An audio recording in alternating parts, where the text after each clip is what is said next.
Bienvenue dans cette nouvelle édition du QG Weekend. Au sommaire, l'armée burkinabé reconnaît unanimement le nouveau président de la transition, le lieutenant-colonel Isaac Yacouba Zida. Il sera à la tête du Burkina Faso, dont l'exécutif a été laissé vacant par la démission de l'ancien président Blaise Compaoré vendredi. La Mauritanie et la Côte d'Ivoire franchissent un cap important dans leurs relations économiques. Les deux pays ont ratifié des accords de libre-échange le 23 octobre. La tenue d'une commission mixte sur le secteur privé a également été décidée pour 2015. Le Congo récompensé pour sa politique de partenariat public-privé. Grâce à elle, en 2 ans, le chômage est passé de plus de 34% à près de 7%. Une réduction drastique due au développement du secteur des travaux publics. Le lieutenant-colonel Isaac Yacouba Zida a officiellement été désigné par l'armée pour diriger le Burkina Faso pendant la période de transition.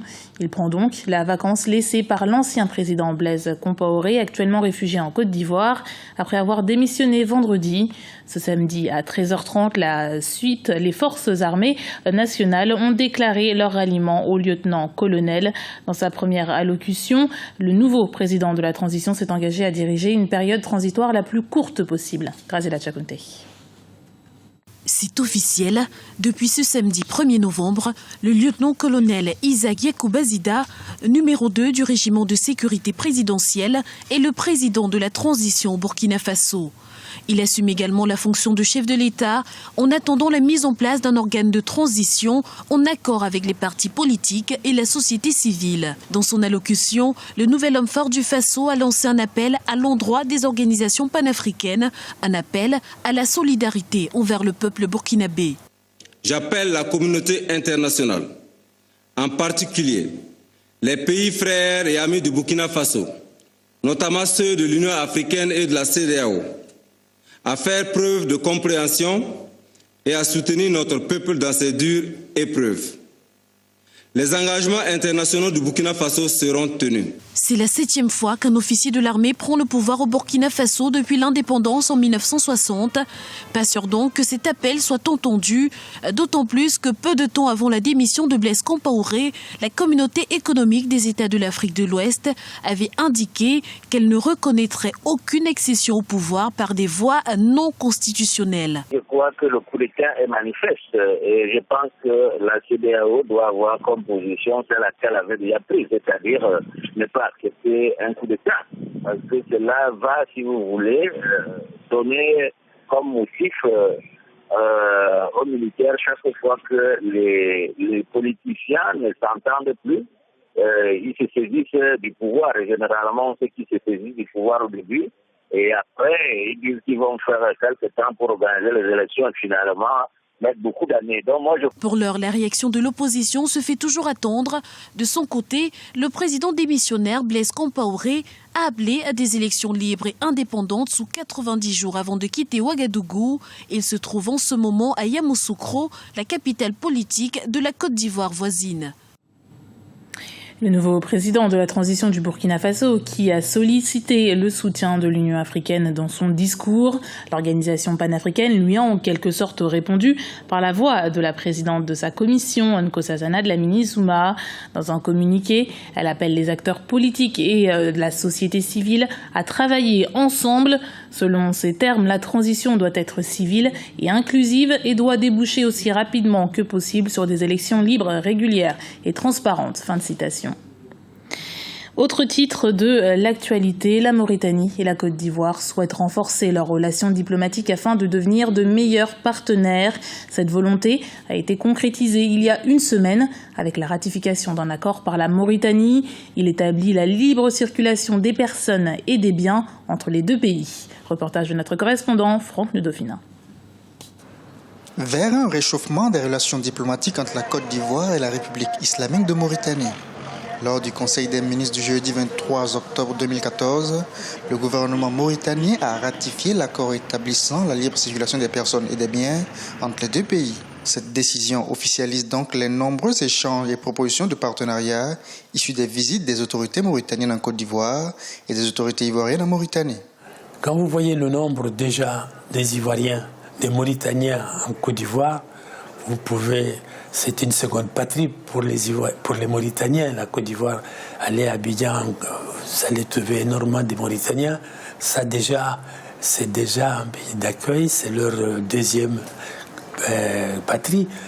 Et ici, depuis la crise ivoirienne, nous avons enregistré beaucoup des Ivoiriens qui arrivent ici, d'autres y restent, d'autres traversent, partent au nord, au Maroc, et d'autres sont établis ici. L'accord que la Mauritanie a ratifié rend officiel la création d'une grande commission mixte de coopération avec la Côte d'Ivoire, la libre circulation des personnes et des biens, mais également un partenariat en matière d'agriculture et de pêche. Bien évidemment, le fait d'octroyer cette opportunité à des commerçants mauritaniens pouvant justement vendre leurs produits en Côte d'Ivoire et vice-versa, ça permet quand même de développer justement le volume d'échange entre les deux pays et créer justement une synergie permettant la mise en place d'un climat d'affaires propice au développement, justement, je dirais, de ce genre de collaboration, de partenariat, collaboration bilatérale entre les deux pays. Et pourquoi ne pas généraliser cette expérience sur les autres pays de la sous-région, à savoir le Sénégal, le Mali, le Burkina et autres.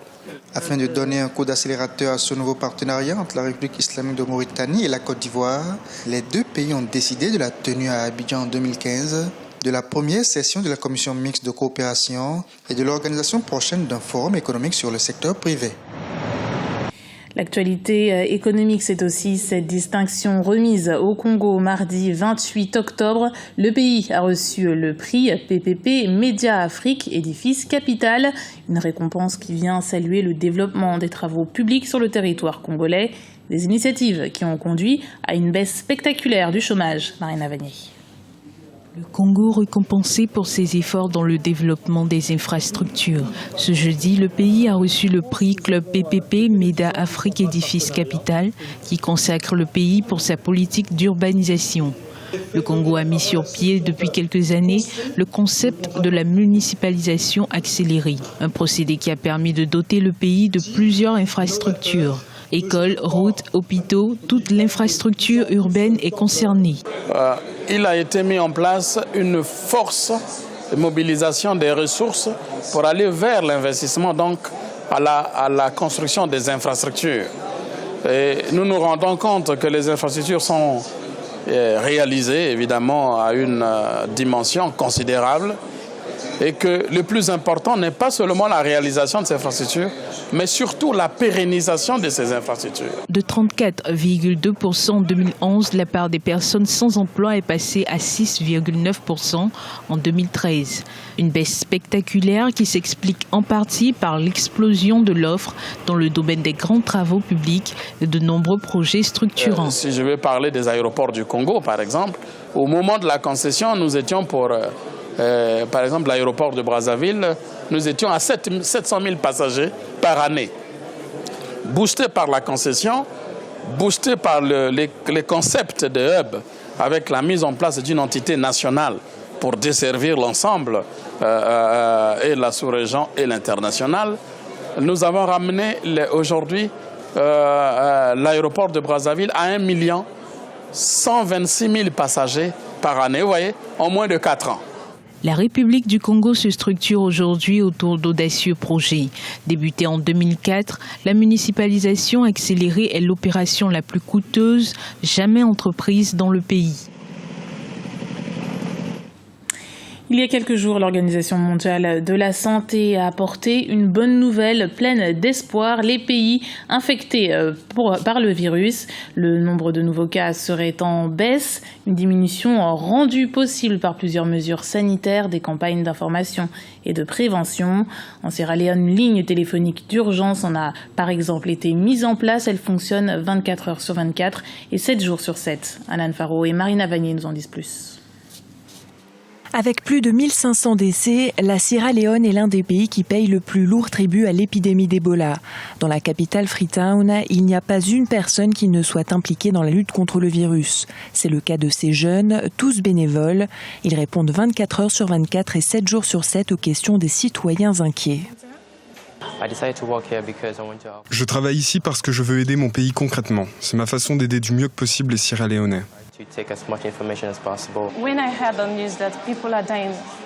À Kowloon, où je vis, une famille entière est décédée, seul un bébé a survécu.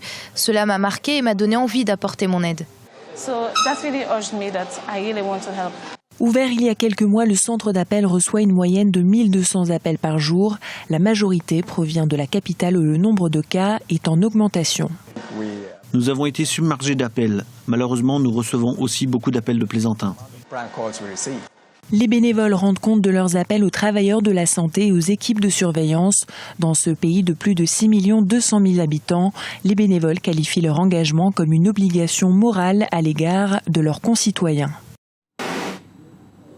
C'était le journal de la rédaction. Merci de l'avoir suivi. Retrouvez dans un instant une nouvelle édition du QG Week-end sur Africa 24.